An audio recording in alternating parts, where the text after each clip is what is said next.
राष्ट्रीय महामार्ग क्रमांक 4 म्हणजेच जुन्या मुंबई पुणे रस्त्यावरील चौक फाटा येथे शनिवारी सकाळीच वाहतूक कोंडी निर्माण झाली।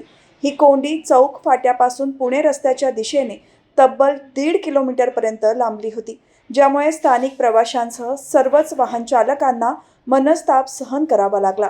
शनिवार आणि रविवार सुट्टीचे दिवस असल्याने कर्जत तालुक्यातील फार्म हाऊस, रिसॉर्ट आणि हॉटेल्समध्ये जाणाऱ्या पर्यटकांची मोठी गर्दी या मार्गांवर असते। त्यामुळे शुक्रवार सायंकाळपासूनच येथे कोंडीचे चित्र पाहायला मिळते। या कोंडीचा सर्वाधिक फटका स्थानिक नागरिक आणि दैनंदिन प्रवाशांना बसत आहे।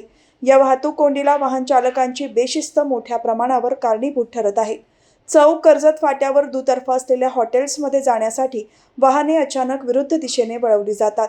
हा चौक प्रचंड रुंद असल्याने एका वाहनाच्या मागून दुसरे वाहन थेट चुकीच्या बाजूने जाताना दिसते, ज्यामुळे कर्जतच्या दिशेने वळण घेताना वाहतुकीचा मोठा खोळंबा होतो। येथील हॉटेल व्यावसायिकांनाही या परिस्थितीचा फटका बसत आहे।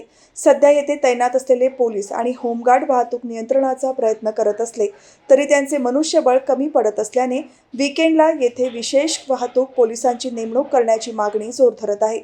या गंभीर समस्येवर कायमस्वरूपी तोडगा काढण्यासाठी चौक फाट्यावर स्वयंचलित सिग्नल प्रणाली बसवणे आणि कडक लेन शिस्त लागू करणे अत्यंत आवश्यक झाले आहे।